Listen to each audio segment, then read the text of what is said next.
अगर सरकार को सचमुच, और दर्शकों मैं आपसे पूछ रहा हूं, किसी की भी सरकार हो, अगर सरकार को सचमुच कब्जा करना है, डीएम का वक्फ पे पावर पे बड़ा डिस्कशन हुआ, जो आज भी टियर 2 टियर 3 सिटीज में रहते हैं, जो आज भी भारत के गांव में रहते हैं, यानी 70% से ज्यादा भारत।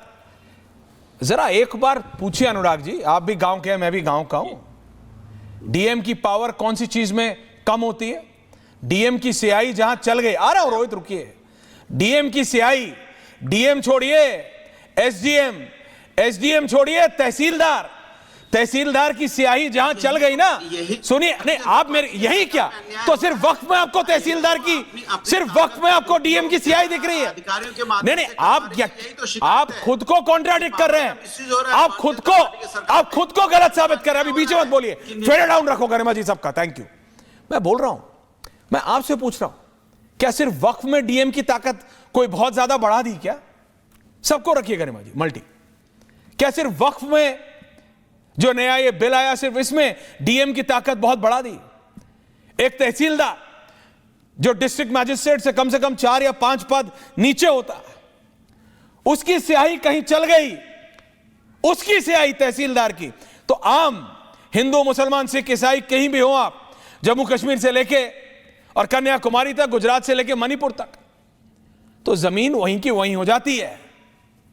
ये नियम है, सिर्फ ये वक्फ में कोई स्पेशल थोड़ी था कि डीएम को इतनी एक्सेसिव पावर्स दे दिए, नहीं। एक डीएम आम तौर पे, बताइए डीएम की क्या नॉर्मल तौर पे किसी और उसमें पावर नहीं होती है? इमेंस पावर है भैया, वो हमारा सिस्टम है, वो हमारा। अगर आप हमारे सिस्टम के, अनुराग जी अभी आपका ऑडियो नहीं जा रहा है, अभी मत बोलिए, ऐसा लग रहा है जैसे चार्ली चैपलिन की पिक्चर चल रही है, मुंह हिल रहा है, आवाज नहीं आ रहा है, वेट कीजिए, ऐसा नहीं है। सारी चीजों में डीएम के पास पावर है, पूछ लीजिए। रशीदी जी आप उंगली उठा रहे हैं, सहारनपुर के रहने वाले हैं, आप मुझे बताइए डीएम की पावर क्या कम होती है? क्या वक्फ में कुछ ज्यादा पावर दे दी डीएम को? नहीं, प्रॉब्लम थी, आपने प्रॉब्लम रखी, लेकिन यह बोलना कि यह मुसलमानों को टारगेट करने के लिए है, यह गलत है रशीदी जी, यह गलत है।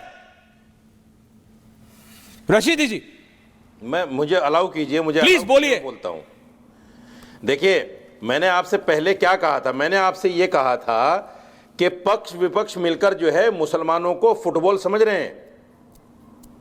वो उधर से लात मार रहा है, वो उधर से लात मार रहा है, वो कह रहा है उसकी जीत हो गई, वो कह रहा है उसकी हार हो गई, वो कह रहा है हमसे पूछ के बिल बनाओ ना, पक्ष विपक्ष बैठकर बिल बनाए, समझेगा मुसलमान को रोहित बोलने दो एक एक करके। आप अकेले कैसे खा सकते हो? प्रधानमंत्री हमें भी खिलाओ। आप अकेले कैसे खा सकते हो? हमें भी खिलाओ। अकेले नहीं खाना आपने, हमें भी खिलाओ। आप भाषा देखिए, हमें बैठ के बनाओ बिल। मुसलमान गया भाड़ में, समाजवादी मुसलमानों को नहीं समझती कुछ भी। इन्होंने एक बार भी ये नहीं कहा कि मुसलमानों को बैठ के बिल बनाओ, ये कह रहे हैं हमें बैठ के बिल बनाओ, हम बताएंगे आपको कैसे खाना है। जब दोनों के साइन होंगे किसी बात पर पक्ष विपक्ष के, तो आराम से खाया जाएगा। मुसलमान जाए भाड़ में, मुसलमान तो वोट दे ही रहा है हमें। मुसलमान कहां जाएगा, क्या करेगा? चिल्लाएगा, बैठ जाएगा। यही तो किया हमारे साथ कांग्रेस और समाजवादी ने, हमारे साथ कांग्रेस समाजवादी ने 65 साल यही किया है, हमें थपकते रहे। ये जो लिस्ट दिखाई मैंने आपको ऐश्वर्या, ये कांग्रेस के जमाने की तो है, ये कांग्रेस के जमाने की लिस्ट है। पार्टी के एजेंट के रूप में काम करते हो। कांग्रेस ने ये 284 प्रॉपर्टियां ले ली हमारी, और किसके जरिए से ली? कलेक्टर के पास पावर भी नहीं थी, चेयरमैन के जरिए से ले ली। मुसलमानों को लूटा, जो चेयरमैन वक्फ बोर्ड का होता था उसके जरिए से ले ली। क्या करेंगे आप उसको? अनुराग जी एक एक करके आ रहा हूं, ऐसे सुनाई नहीं देता है। रोहित वेट कीजिए। एसडीएम क्या करेगा उसमें? गरीब पिछड़ा मुसलमान की चिंता किसी ने नहीं की। ना रोहित अब बोलिए, क्या करेगा उसमें? नहीं क्या करेगा, क्या बताइए रोहित, बताइए। हड़प सकते हैं जमीनें भाई। भाई वो कह रहे हैं बीजेपी हो कांग्रेस हो, सबने मुसलमानों को फुटबॉल की तरह यहां से वहां से यहां किया है, वही काम कर जाते हैं। नहीं नहीं, ठीक है रशीदी जी आप वेट कीजिए। अनुराग दादा आ रहा हूं। रशीदी जी के दाढ़ी में दाई करने में, stop being personal Rohit, be on topic, thank you. Rashidi ji लगता है दाई ठीक से आज नहीं कराए हैं, नहीं उससे आपको क्या है? B on topic, topic only, B on topic. देश में रोहित बी ऑन टॉपिक। देश में आजादी का 78 साल, I am coming on the topic only, B on topic, thank you. देश की आजादी के 78 वर्षों के बाद भी देश की आजादी के 78 वर्षों के बाद भी किसी सरकार ने गरीब, वंचित, पिछड़ा और पासमानदा मुसलमान भाई बहनों की चिंता नहीं की। नरेंद्र मोदी जी को अनुराग जी, आ रहा हूं। दर्द था कि इस देश में अल्पसंख्यक वर्ग में जो बहुसंख्यक धर्म है मुसलमानों का, उसमें गरीबों के मुसलमानों के साथ ठगी हो रही है। जो कांग्रेस ने किया, समाजवादी पार्टी ने किया, राष्ट्रीय जनता दल ने किया, डीएमके ने किया, नेशनल कॉन्फ्रेंस ने किया, मुफ्ती सईद साहब की पार्टी ने किया।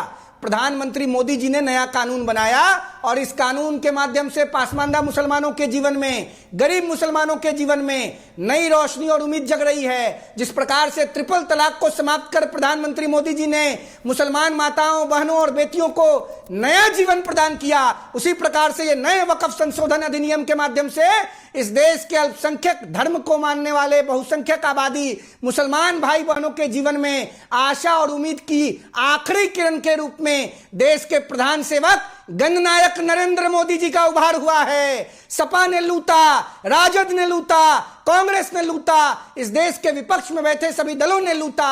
अगर गरीब, वंचित मुसलमानों की चिंता किसी ने की तो प्रधान सेवक गणनायक नरेंद्र भाई मोदी ने की। अनुराग भदौरिया, मुसलमानों को फुटबॉल समझा आपने? हाँ, अनुराग भदौरिया, एंडिंग जिस तरह की बात रशीदी जी कर रहे हैं, इनको पता है ये बीजेपी के आदमी है, बीजेपी के एजेंट है, बीजेपी के रशीदी जी बीजेपी के एजेंट है। अनुराग भदौरिया रशीदी ना, बीजेपी को वोट दिया इन्होंने खुद बोला मैंने बीजेपी को वोट दिया। वो व्यक्ति हैं जो महिला का सम्मान नहीं करते। जो व्यक्ति हिंदुस्तान में महिलाओं का सम्मान नहीं करता, उस व्यक्ति का सम्मान इस देश में नहीं होता, चाहे किसी भी जाति को, धर्म का हो। ये वो व्यक्ति हैं जो देश की समाज में ना महिलाओं का सम्मान करना जानते, ना समाज के बारे में जानते। ये सिर्फ भारतीय जनता पार्टी के स्लीपर सेल हैं जो चुपके से आके बैठते हैं। भारतीय जनता पार्टी का एजेंट स्लीपर सेल है रशीदी जी, बिल्कुल। और इनका कोई अपना विचार ही नहीं है। बीजेपी को वोट देने वाले खुद बोल चुके हैं मैं बीजेपी को वोट दे के आया हूं, और यहाँ के ज्ञान देने आ गए। वो व्यक्ति जो व्यक्ति समाज की, हिंदुस्तान की किसी महिला के बारे में अच्छे शब्दों का इस्तेमाल नहीं कर सकते, ऐसे व्यक्ति का तो सम्मान इस देश में नहीं है।